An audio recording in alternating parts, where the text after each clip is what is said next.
বিসমিল্লাহির রহমানির রহিম। আরিফস এডুকেয়ারে তোমাদের সকলকে আবারও স্বাগতম জানাচ্ছি। আমরা ভয়েস পার্ট 1, 2 এর পরে এবার আমরা ভয়েস পার্ট 3-এ চলে এসেছি। এই ভয়েস পার্ট 3-এ আমরা অ্যাসারেটিভ সেন্টেন্সের অ্যাক্টিভ ভয়েসকে কিভাবে প্যাসিভ ভয়েসে পরিণত করতে হয় এই সংক্রান্ত এক্সারসাইজ করব। তোমাদের এই ভিডিওটা বোঝার জন্য প্রিভিয়াস ভিডিওগুলোর হেল্প নিতে হবে, তাহলে এই ভিডিওটা খুব সহজেই বুঝতে পারবে। চলো শুরু করা যাক। দেখো, আমরা প্রথমে একটা বাক্য লিখেছি, অথই রাইটস আ লেটার। অথই একটা লেটার লেখে। আমরা প্রিভিয়াস ডেতে একটা স্ট্রাকচার তৈরি করেছিলাম কিভাবে অ্যাক্টিভ ভয়েসকে প্যাসিভ ভয়েসে পরিণত করতে হয়। চলো স্ট্রাকচারটা দেখা যাক। প্রথমে যে কাজটা করতে হচ্ছিল সেটা হচ্ছে অ্যাক্টিভ ভয়েসের অবজেক্ট প্যাসিভ ভয়েসে সাবজেক্ট হবে, তাই না? অ্যাক্টিভ ভয়েসের অবজেক্ট প্যাসিভ ভয়েসে সাবজেক্ট হবে। অ্যাক্টিভ ভয়েসের এখানে অবজেক্ট কি বলতো? A letter. তাহলে এখানে তাকে কি করতে হবে? সাবজেক্ট করতে হবে। চলো সাবজেক্ট করা যাক, এ লেটার। তারপরে কি করতে হবে? স্ট্রাকচার অনুযায়ী কিছু একটা বসবে। এই কিছু একটা কি, সেটাও আমরা শিখেছিলাম। আমরা শিখেছিলাম যেই বাক্যটাতে আমরা ভয়েস চেঞ্জ করছি সেটা যদি প্রেজেন্ট ইনডিফিনিট টেন্সে হয়, তাহলে সাবজেক্ট অনুযায়ী অ্যাম অথবা ইজ অথবা আর বসবে। তাহলে এ লেটারের সাথে কি বসবে? আমরা জানি এ লেটারের সাথে কি বসে? ইজ বসে। তারপরে স্ট্রাকচার অনুযায়ী ভার্বের পাস্ট পার্টিসিপল ফর্ম হবে। ভার্বটা কি ছিল? রাইট, তাই না? রাইটের পাস্ট পার্টিসিপল ফর্ম কি? রাইটেন। স্ট্রাকচারটা আবার ফলো করো। তারপরে কি বসাতে হবে? একটা বাই বসাতে হবে। চলো বাই বসানো যাক। তারপরে কি করতে হবে? অ্যাক্টিভ ভয়েসের সাবজেক্ট এসে অবজেক্ট হবে। অ্যাক্টিভ ভয়েসের সাবজেক্টটা কি ছিল? অথই ছিল। এখানে অথই চলে আসবে। অথই। এভাবে আমরা বাকিগুলোও করব। চলো সেকেন্ড বাক্যটা দেখা যাক। আমাদের এই বাক্যটা দেখো, ইউ আর ড্রিঙ্কিং মিল্ক। তাহলে নিয়ম অনুযায়ী কি করতে হবে? অবজেক্টটাকে সাবজেক্ট করতে হবে। অবজেক্টটাকে সাবজেক্ট করা যাক, MILK, মিল্ক। তারপরে কি করতে হবে? আমরা জানি কিছু একটা বসবে। কিছু একটা কি বসে? আমরা বসেছিলাম যদি বাক্যে কি থাকে, am, is, are, was, were, shall, will plus be যদি এরকম থাকে, তাহলে তার পরিবর্তে কিছু একটা বসে। তারপরে কি বসে? বিইং বসে। এই দেখো আর রয়েছে, তাহলে কি বসবে?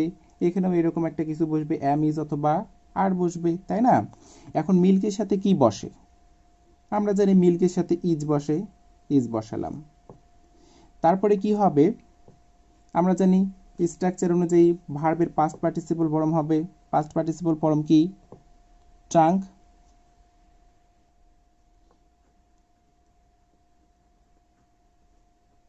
তারপরে স্ট্রাকচার অনুযায়ী একটা কি হবে? বাই হবে। তারপরে কি করতে হবে? সাবজেক্টটাকে অবজেক্ট করতে হবে। আমরা জানি ইউ এর অবজেক্ট কি হয়? ইউ হয়। 3 নম্বর বাক্যটা একটু দেখো, Sadia has broken the glass. Structure অনুযায়ী প্রথমে আমরা কি করব? অবজেক্টটাকে সাবজেক্টে পরিণত করব। এখানে অবজেক্ট কি রয়েছে বলো তো? The glass. দ্য গ্লাসটাকে সাবজেক্টে পরিণত করব,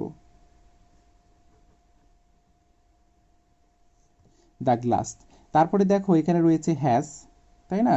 তাহলে কি হবে? হ্যাজ আছে, তাহলে হ্যাজ তো বসবেই এখানে, দ্য গ্লাস হ্যাজ। আমরা জানি কি যুক্ত হয়? বাক্যের ভিতরে যদি এরকম থাকে, হ্যাজ থাকে, তাহলে কি যুক্ত হবে? অতিরিক্ত একটা বিন যুক্ত হবে, হ্যাজ বিন। ভার্বের পাস্ট পার্টিসিপল ফর্ম হবে স্ট্রাকচার অনুযায়ী।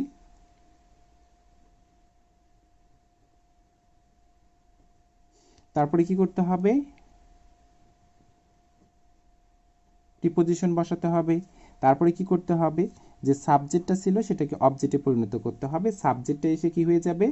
অবজেক্ট হয়ে যাবে, সাদিয়া।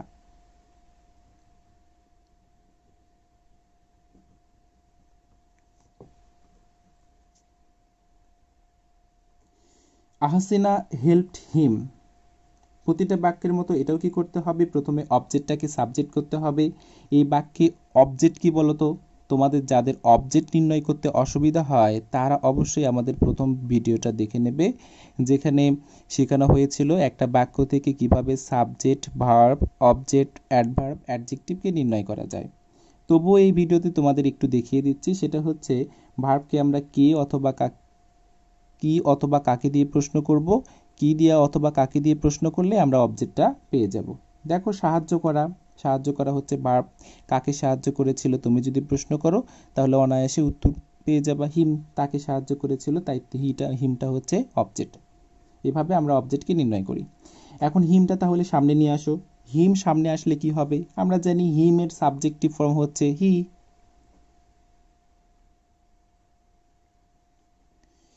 তারপরে আমরা পড়েছিলাম, দেখো কি হবে, কিছু একটা বসবে, কিছু একটাটা কি বসবে?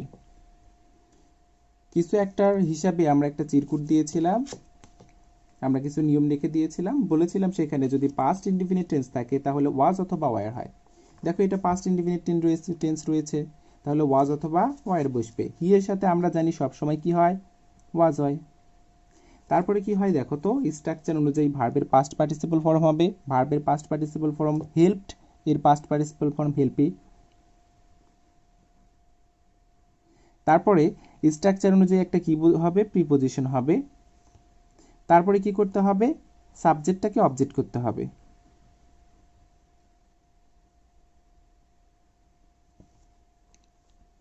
5 নাম্বার করা যাক। He had eaten rice before I went there. এই বাক্যটাতে খুবই গুরুত্বের সাহায্যে লক্ষ্য করবে। তোমরা যদি কোনো বাক্যে এরকম দেখো, বাক্যের ভিতরে বিফোর অথবা আফটার, যদি বাক্যের ভিতরে এরকম থাকে বিফোর এবং আফটার, এবং তার যদি দুইটা অংশ থাকে, একটা বিফোরের আগের অংশ অথবা একটা বিফোরের পরের অংশ, অথবা আফটারের আগের অংশ আফটারের পরের অংশ, এবং অংশগুলোতে একটা অবশ্যই দেখবে যে পাস্ট পারফেক্ট টেন্সের একটা অংশ থাকবে। দেখো, বিফোরের পূর্বে এখানে হি হ্যাড ইটেন রাইস, এটা কিন্তু পাস্ট পারফেক্ট টেন্স। তা আমরা বিফোরের অথবা আফটারের পূর্বে এবং আগে একটু লক্ষ্য করে পাস্ট পারফেক্ট টেন্সটা খুঁজে বের করব। যেখানে পাস্ট পারফেক্ট টেন্স রয়েছে সেটাকেই শুধু আমরা ভয়েস চেঞ্জ করব এবং বাকিটুকুকে যা আছে আমরা তাই রাখবো। এখানে দেখো, বিফোরের পূর্বে হি হ্যাড ইটেন রাইস, হ্যাঁ, এটা কি রয়েছে, পাস্ট পারফেক্ট টেন্সে রয়েছে। এইটুকুকেই শুধু আমরা প্যাসিভ ভয়েসে পরিণত করব। চলো করা যাক। এখানে দেখো, অবজেক্ট হচ্ছে রাইস।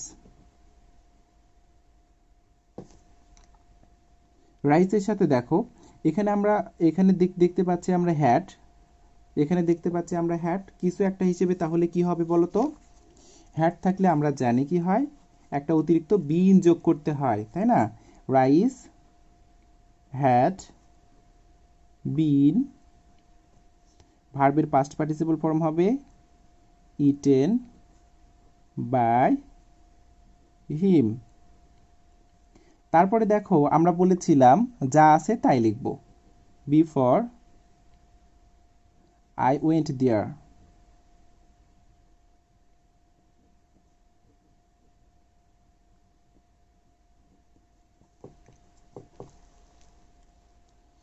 ছয় নাম্বার এক্সারসাইজটা করা যাক।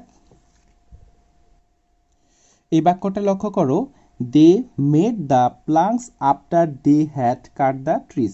আমরা পূর্বের 5 নাম্বার উদাহরণে আমরা বলেছিলাম বাক্যের ভিতরে যদি এরকম বিফোর থাকে অথবা আফটার থাকে তাহলে আমাদের কি করতে হবে, বাক্যের কোন অংশে পাস্ট পারফেক্ট টেন্স আছে সেটাকে আমরা কি খুঁজে বের করতে হবে।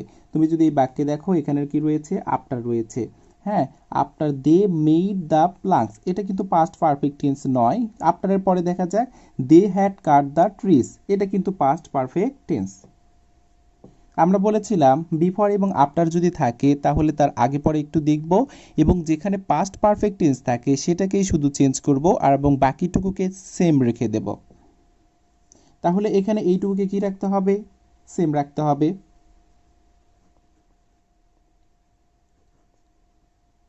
They made the planks after. তারপরে দেখো, এইটুকুর আমরা ভয়েস চেঞ্জ করব। ভয়েস চেঞ্জ করতে হলে আমরা জানি প্রথমে অবজেক্টটাকে কি করতে হয়, সাবজেক্ট করতে হয়। এখানে অবজেক্ট কি রয়েছে, দ্য ট্রি।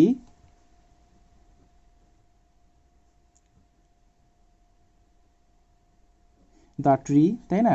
এখানে রয়েছে দেখো হ্যাট, আমরা শিখেছিলাম যদি হ্যাট থাকে, তোমরা যদি না পারো, তোমাদের যদি একটু আইডেন্টিফাই করতে সহজ হয়, তাহলে ওটা চিরকুটটা তোমাদের হাতের পাশেই রাখো। হ্যাটের সাথে কি বসবে? হ্যাটের সাথে অতিরিক্ত একটা বিন বসবে। হ্যাট, বিন। তারপরে কি বসাতে হয় বলো তো? ভার্বের পাস্ট পার্টিসিপল ফর্ম বসাতে হয়। এখানে ভার্ব কি? কাট। কাটের পাস্ট পার্টিসিপল ফর্ম কি হবে? কাটই হবে। তারপরে কি করতে হয়? একটা প্রিপোজিশন বসাতে হয়। তারপরে সাবজেক্টটাকে অবজেক্ট করতে হয়। এখানে সাবজেক্ট কি কি বলতো? দে। দের অবজেক্ট কি? দেম।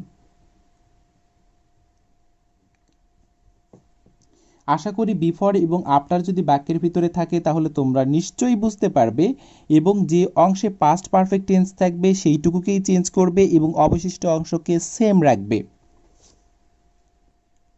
এই বাক্যটা দেখো, you will not play football.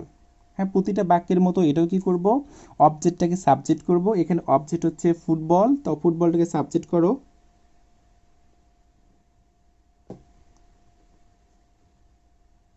Football. দেখো এটা কোন ধরনের বাক্য ছিল? উইল আছে, তাই না? আমরা পড়েছিলাম যদি উইল থাকে,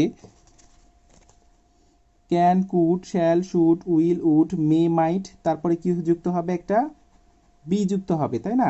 আমরা জানি ফুটবলের সাথে কি যুক্ত হয়? উইল না শ্যাল? ফুটবলের সাথে উইল বসে, তাই না? Football will.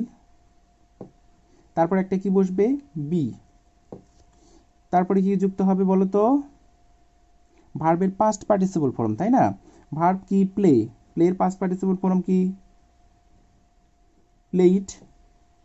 তারপরে কি করতে হবে বলো তো? একটা প্রিপোজিশন বসাতে হবে, নিশ্চয়ই তোমাদের মনে আছে। তারপরে কি করতে হবে? সাবজেক্টটাকে অবজেক্ট করতে হবে।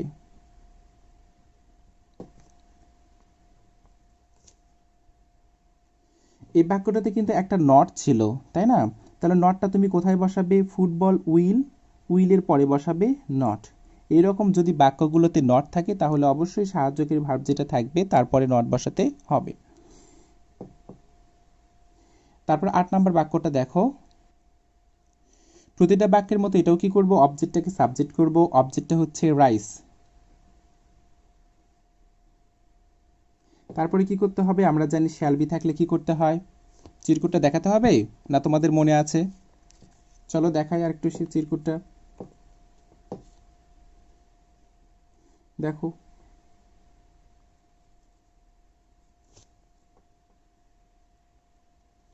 এই যে শ্যাল অথবা উইল, তার সাথে যদি বি থাকে তাহলে কি যোগ করতে হবে? একটা বিইং যোগ করতে হবে। রাইস, রাইসের সাথে কি হবে? Shall be, being. তারপরে কি করতে হবে? ভার্বের পাস্ট পার্টিসিপল ফর্ম বসাতে হবে স্ট্রাকচার অনুযায়ী। স্ট্রাকচারটা অবশ্যই মুখস্থ করে নেবে। তারপরে একটা প্রিপোজিশন বসাতে হবে। তারপরে সাবজেক্টটাকে অবজেক্ট করতে হবে। সাবজেক্ট ছিল আই, এখানে কি হয়ে যাবে? মি।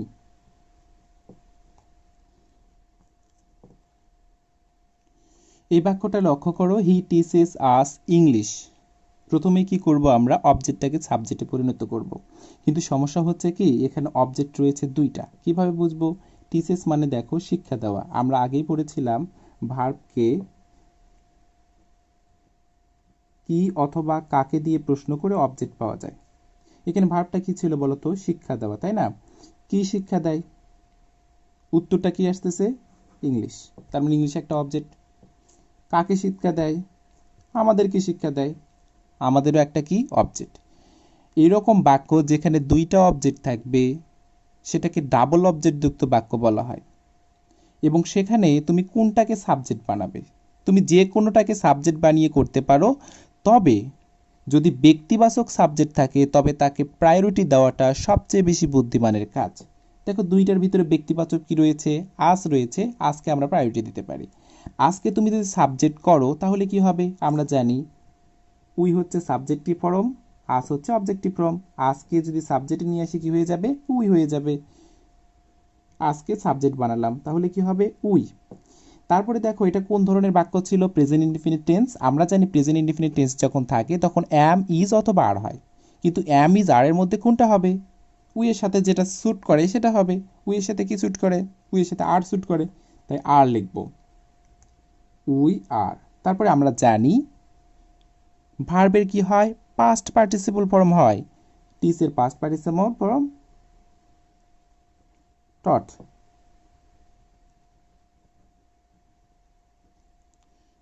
তারপরে কি হবে বলো তো, এই যে আরেকটা অবজেক্ট ছিল এই অবজেক্টটা লিখব।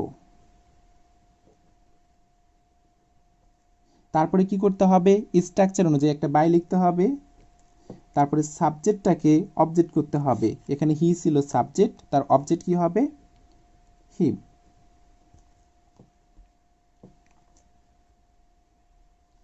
এই বাক্যটা একটু লক্ষ্য করো। এই বাক্যতে দেখো অবজেক্টটা হচ্ছে দ্য ম্যাঙ্গো। আমরা প্রতিটা বাক্যের মতো এটাও কি করব, অবজেক্টটাকে সাবজেক্টে পরিণত করব, দ্য ম্যাঙ্গো। তারপরে কি করতে হবে, আমরা চিরকুটে পড়েছিলাম can, could, shall, should, will, would, may, might. হ্যাঁ, এগুলোর মধ্যে যদি কোনো একটা থাকে তাহলে এগুলোর মধ্যে কোনো একটা তো হবে, সেটা তো হবেই, প্লাস ওইগুলোর সাথে একটা কি যোগ হবে, বি হবে। এখানে কি রয়েছে বলো তো, মাস্ট রয়েছে, তাই না? মাস্ট থাকলে কি হবে, মাস্টই হবে, সাথে একটা কি লাগাতে হবে, বি লাগাতে হবে, তাই না? Must be. তারপরে কি করতে হবে, ভার্বের পাস্ট পার্টিসিপল ফর্ম লাগাতে হবে, ইটেন, একটা প্রিপোজিশন বসবে, তারপরে অবজেক্টটাকে কি করতে, সাবজেক্টটাকে কি করতে হবে, অবজেক্ট করতে হবে, উই এর অবজেক্ট।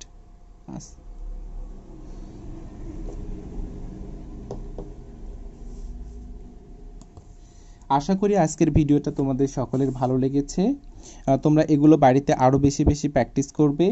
যেগুলো সমস্যা হয়, যেগুলো বুঝতে একটু কম বোঝো, সেগুলো কমেন্ট বক্সে অবশ্যই জানাবে, আমরা উত্তর দেওয়ার চেষ্টা করব ইনশাআল্লাহ। এই ভিডিওটা যদি তোমাদের একটু উপকারে এসে থাকে তাহলে অবশ্যই তোমরা ভিডিওটাতে লাইক করবে, আর যদি পছন্দ না হয় তাহলে ডিসলাইক করবে এবং কমেন্ট বক্সে জানাবে কেন পছন্দ হয়নি। আর সাবস্ক্রাইব অবশ্যই করবে। তোমাদের আশেপাশের বন্ধু যারা আছে তাদেরকে অবশ্যই এই ভিডিওগুলো দেখাবে এবং লিঙ্ক সম্পর্কে বলবে, তারাও যেন এই সম্পর্কে শিখে উপকৃত হতে পারে। ধন্যবাদ সবাইকে, আল্লাহ হাফেজ।